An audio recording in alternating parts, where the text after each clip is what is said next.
استقبال آپ کا بریک کے بعد کرناٹک میں 2 سیٹوں پر ضمنی انتخابات کا اعلان ہو چکا ہے اور یہ انتخاب 30 اکتوبر کو ہنگل اور سندگی حلقے میں ہوں گے۔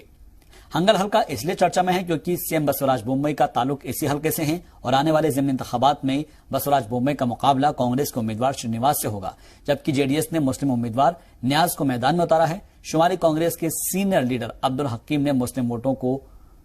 بانٹنے کا الزام لگایا ہے اور کہا ہے کہ ہر بار جے ڈی ایس اور ایم آئی ایم مسلم امیدواروں کو میدان میں لا کر بی جے پی کے ووٹ بڑھا دیتی ہے جبکہ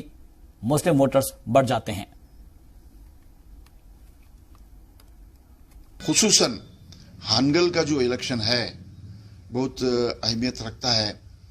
اور یہ جو سو کالڈ نام نہاد سیکولر پارٹیز کہتے ہیں،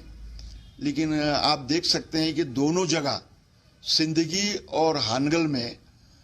مسلم نمائندوں کو کھڑا کرتے ہیں، امیدوار بناتے ہیں، کینڈیڈیٹ بناتے ہیں۔ اس کی کیا معنی ہے؟ چاہے ایم آئی ایم ہو چاہے جنتا دل ہو،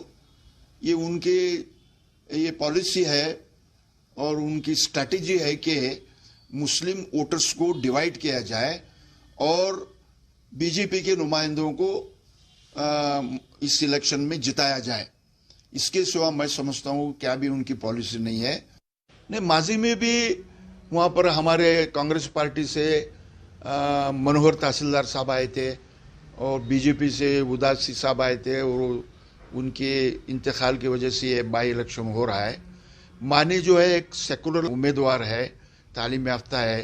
اور وہ لوکل باڈی سے 2 مرتبہ ٹوٹل دھارواڑ ضلع سے، جس میں گدگ آتا ہے، ہاویری آتا ہے اور دھارواڑ آتا ہے، وہ نمائندگی 2 سال یعنی 10 سال سے بھی اپر ہاؤس میں یعنی لیجسلیٹو کونسل میں ممبر ہو کر جیت کر وہاں پر اپنے خدمات انجام دیے ہیں۔ میں سمجھتا ہوں کہ ہمارے لیے وہ بہت ہی ایک سوشل کیریکٹر کے اور سیکولر کیریکٹر کے نمائندہ ہیں، ہمارے لیے وہ سود مند ہوں گے۔